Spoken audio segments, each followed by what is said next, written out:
ask you, I think like she mentioned, the conversation about crisis management, I think it happened in the first panel already because it was about social media and traditional media, and social media truly has changed the rules of engagement when it comes to crisis communications, because you have to respond immediately almost when, or even maybe in the past if you could do that, because things just take a whole different form once things start going crazy on social media, right? They take a whole different form. A small comment buried under thousands of other comments, somebody will screenshot it, and then that will trigger somebody else, and then it will trigger 1,000 other reactions.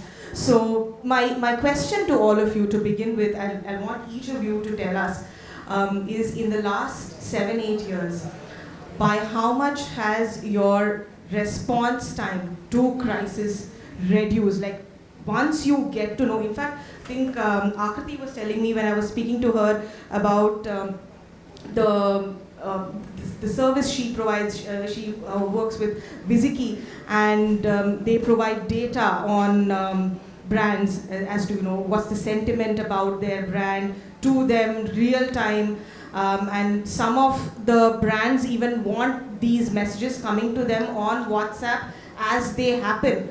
So with that kind of having that ability, what has that meant for brands and response time when it comes to crisis? Vineet, if you can start. Last previous panel, it started from there.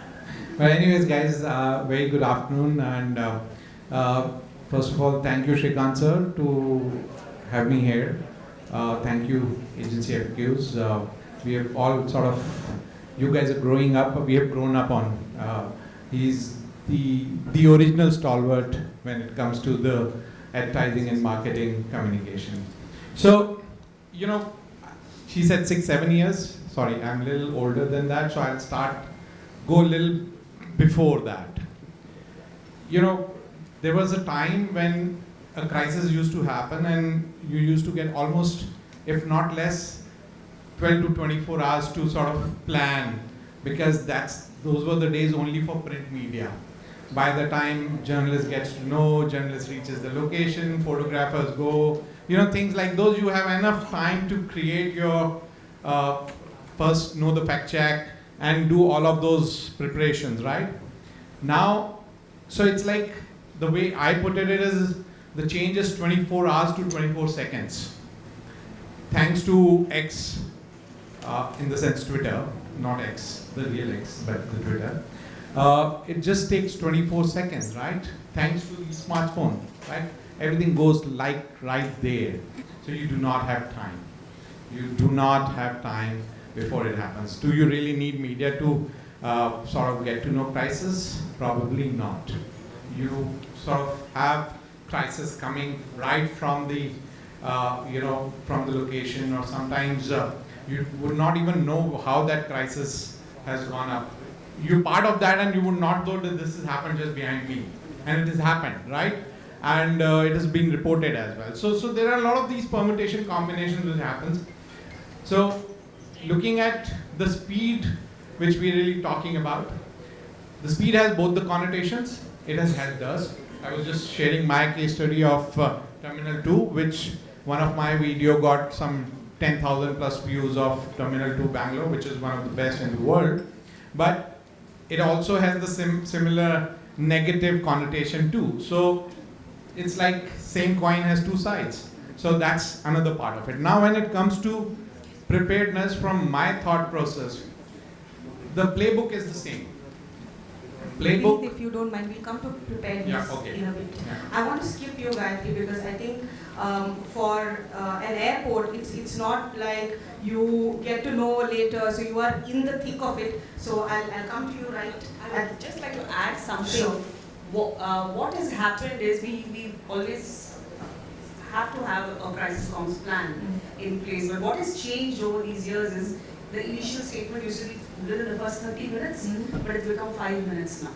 Okay. So within 5 minutes of any incident, you're supposed to have a holding statement go out that yes, an incident has happened, and then we will be coming back to you with updates. So that statement has to go out because of social media.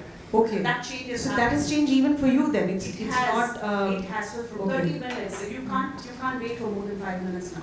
Okay. So wherever you are, I know it's going to take me an hour from my home to reach the airport, but wherever I am, within 5 minutes, I'm supposed to put out the holding statement to the media as well as all on our social media channels, our website as well. So simultaneously, right? So that's the change. Bibek, what has it been like for you? Is this 24 hours to 24 seconds, or is it the kind? My thought process is slightly different because being in ArcelorMittal, we are being present in the 27 countries, and Nippon Steel is 11 countries. So almost calculate how much countries and crisis happening every day. So it's like slightly different. Like every cardiac surgeon, what he has said correct. The basic rule book is same, but when it is in the operation table, each corporate communication specialized his own mind. And crisis is not the same for an IT company to a manufacturing company to an FMCG or an airport. My Kazakhstan plant has been completely washed out. My Ukraine plant has been bombed. My Poland plant has been, being turned into a hospital because of the neighboring countries. Even yesterday, that what is that called? That State Bank of bond has been announced. Some hundreds of dollars has been donated. So kind of crisis is different for each and every organizations. So optimization, intellectual perception has to be created. It's not a chat GPT solutions. The individual team, individual management has to be a customized solution. Rule book is there, and the rule book is a multinational company. Those who are working, there are standard operating practices are there. But each country have their own nature, their own DNA. What is applicable in the Western European country or at the Gaza Strip, not applicable in India and Bangladesh. We presented Bangladesh, we presented China, we presented Russia, we presented Ukraine. Each country, the DNA and the operational model are different. So we have to optimize. Is the time that you need to take to respond, is that same across all of the markets? Absolutely not. Absolutely not. And that's what I'm saying. Sometime a small... What is it in India as compared to... I'm giving a small instant, just a couple of days back, when the big stories are everywhere, some headlines are always there for ArcelorMittal, even at Nippon Steel. Just a couple of days back, there is a small lathi charge happening at a remote place called Paradeep at Odisha. Those who are from the Eastern India, they perhaps know, and lot of the Western Indian people don't know where Paradeep is. And that story has been viral to our Luxembourg headquarters, and the headline in the social media that Indian ArcelorMittal has violated the human rights. So the global investor team has set up an inquiry that how Indian ArcelorMittal is violating the human rights, and the lathi charge and police appearance is no matter for Indian story. It's happened everywhere. But the global perspective, it's a very serious offense. So they called our CEO, who's Mr. Lakshmi Mittal, that how the human rights have been violated at the Paradeep, Odisha. Perhaps they don't know where it is. Most of the Indian so-called world don't know where it is. But the human rights violation at Paradeep traveled all the way to Luxembourg and reported to our London listed company. So how it is traveling, and it happened in 24 hours. But that's not the case for many other accidents and fatalities, and it happens. It happens case to case basis. Good. I think that's a very pertinent thing that you mentioned. That I think also how an international organization takes cognizance of a local incident maybe is also different, and therefore the response has to be very different. If I can come to you, Aanchal, again the same question, time to respond. How is that reduced for you? We are in the age of citizen journalism. You, me, anybody with their phones and otherwise will put out something if they are uncomfortable with, and that can become a crisis. It could be an issue, right? There's the biggest difference between issue and crisis is that where brands and corporates sometimes take an issue as a crisis, and there's a whole, run about it, okay, what should we do? But the point is, it's citizen journalism, but those citizens are also expecting a thought through solution and a response.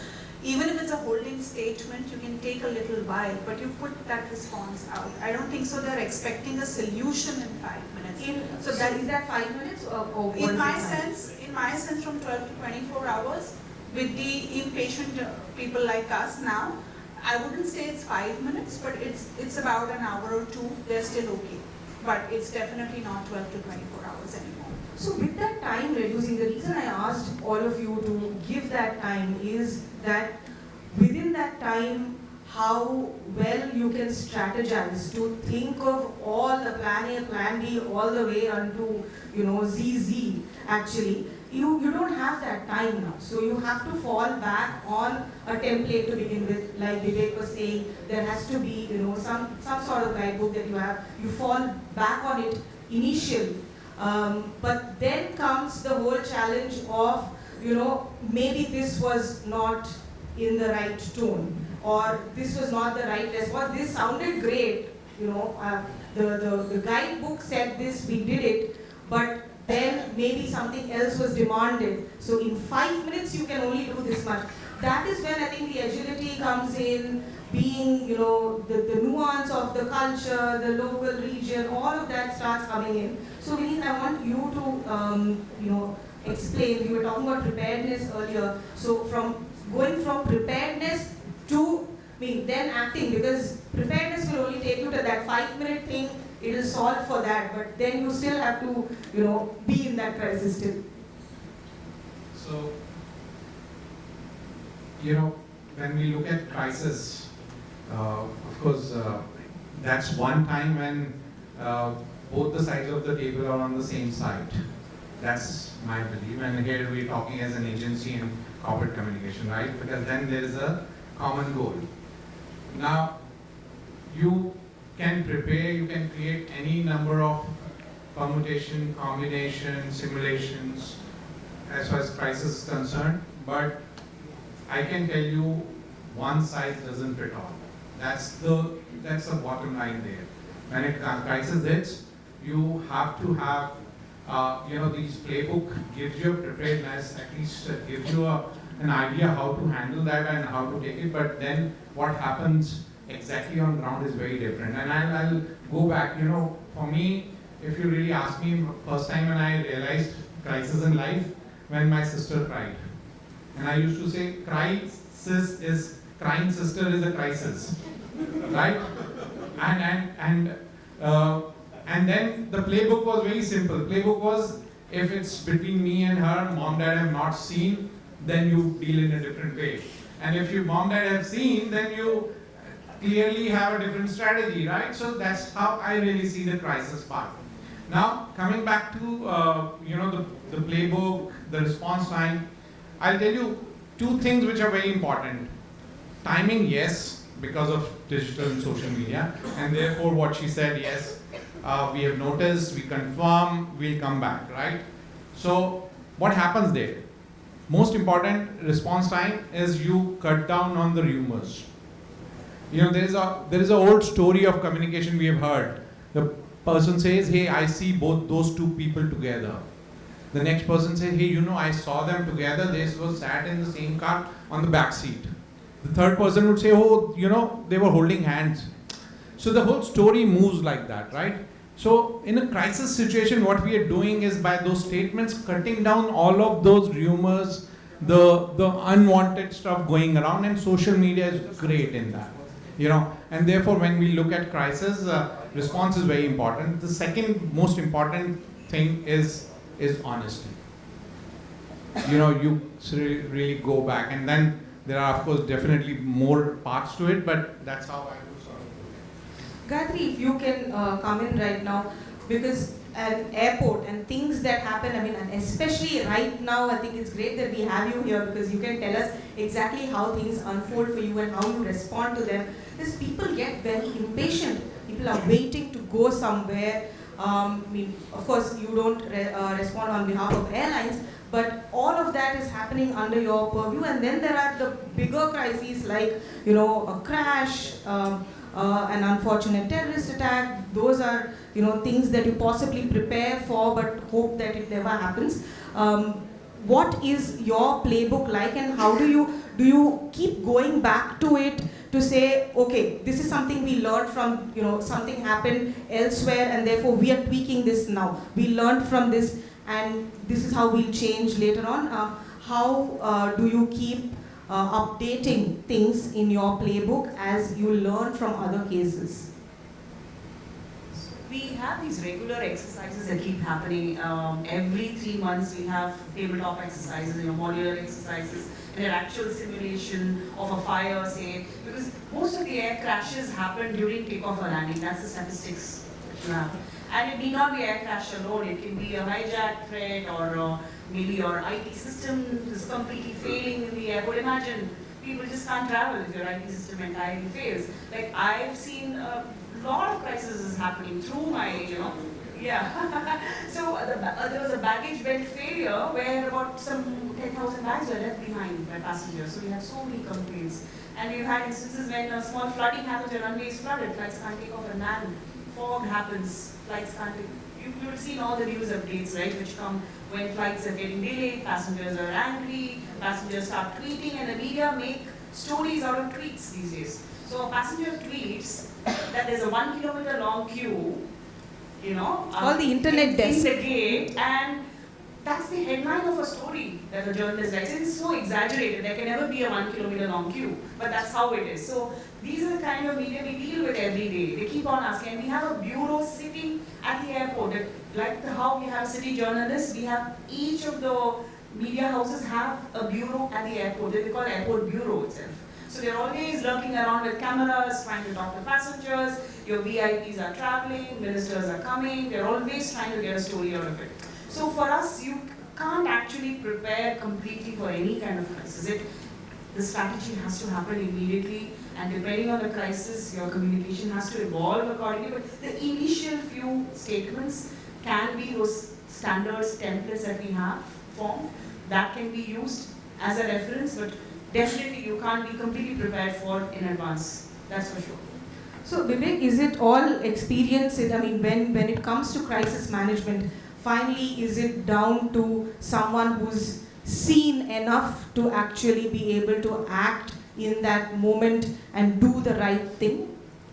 Yeah, actually, what happened, that one particular crisis having multidimensional. The one crisis, suppose a fatalities happened in a plant, a big plant, a steel plant, or in a cement manufacturing plant where at least 1,000 people or 2,000 footfalls are every day. When the fatalities happen, the local community gets shaken up, the employees are upset because nobody wants fatalities at the end of the day.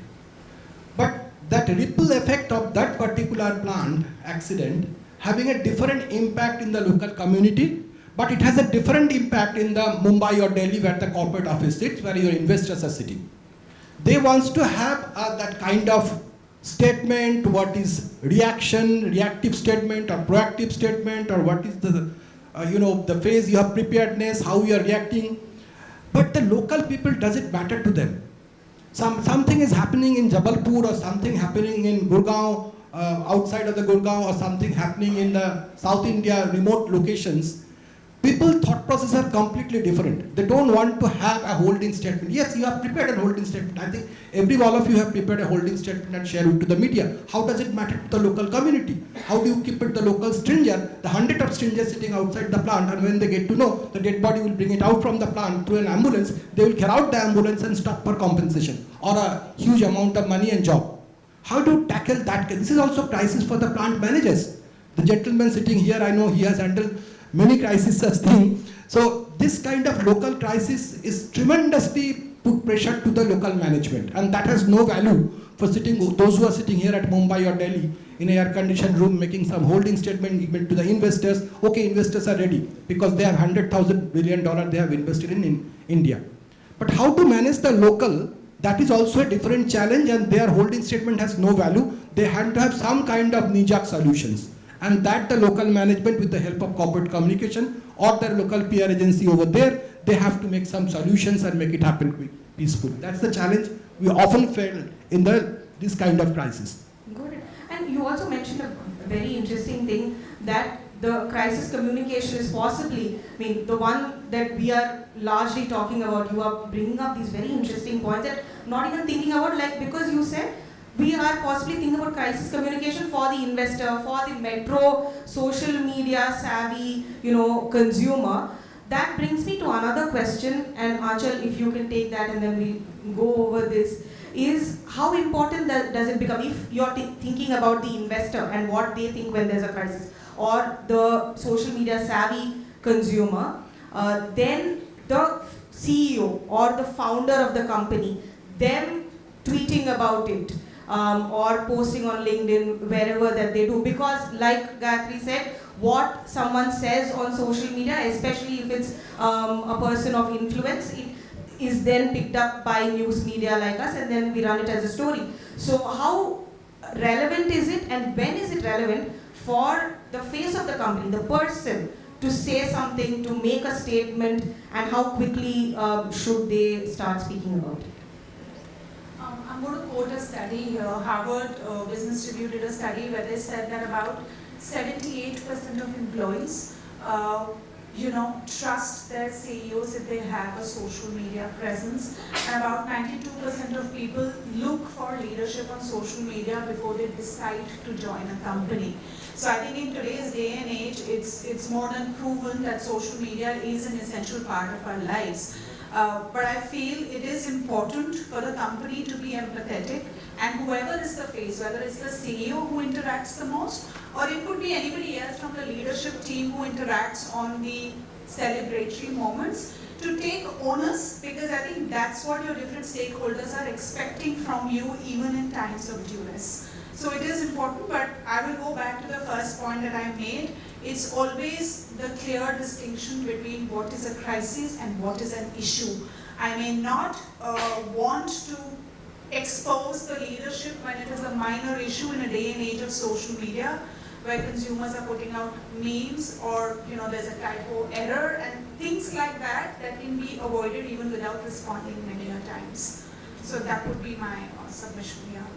Vineet, if I can come to you, she mentioned this thing that the same person who's also celebrating milestones, when they make a statement in a moment of duress, then there is so much more value attached to it, that they should possibly react when there is a crisis just the way that they are when there is also something to celebrate.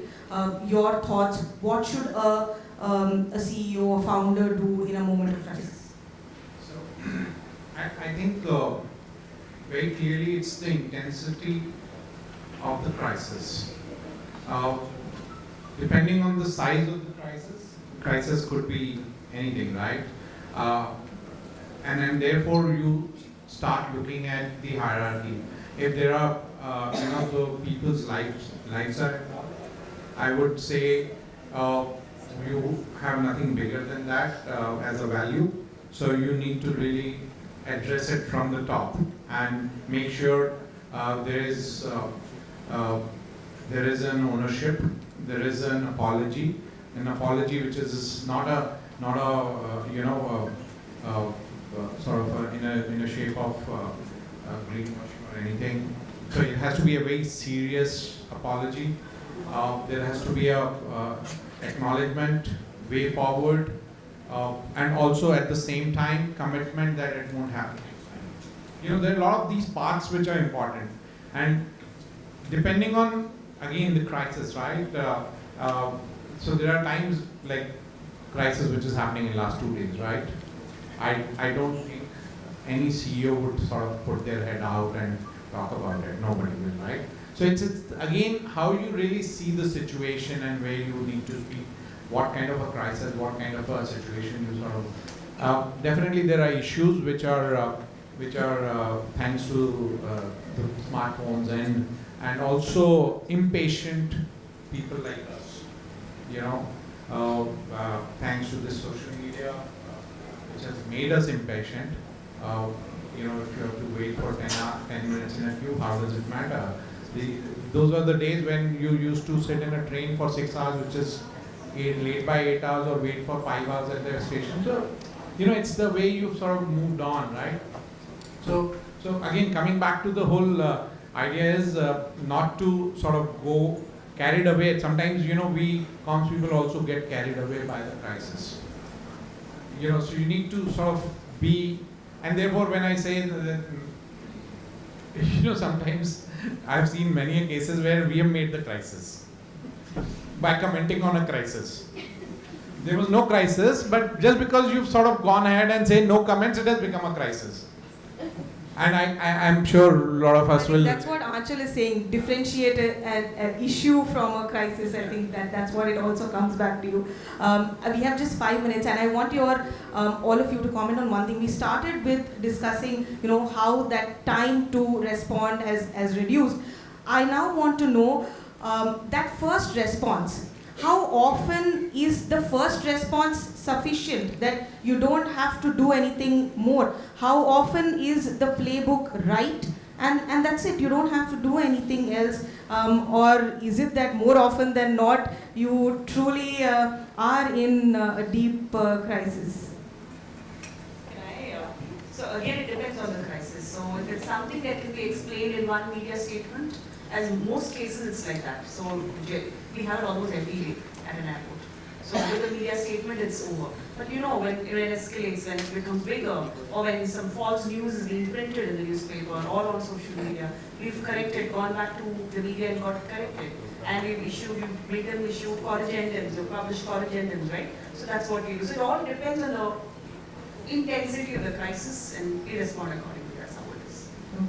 Bibek, would it be very different for you because of the kind of situations you deal? Yeah, I think she's highlighted a very important point on issues and crisis. And the gentleman also talk about the level of crisis. If it is a global crisis, if it is a crisis like Lehman Brothers crisis, if it is a crisis like Vedanta's copper plant crisis, that kind of crisis has completely ruined the company. It has been mopped up from the industry, and that create the whole ecosystem that the Vedanta's the Tuticorin copper plant used to provide 40% of the Indian copper business, and they have shut down. So copper has to started import. So so that kind of crisis, no statement, no social media. What can happen if it's the Kingfisher Airlines has gone to the docks? Who will be giving statement to whom? Who cares? So if there's an issue, I agree with her. Better be plays wise guard that don't get into that that kind of loggerhead.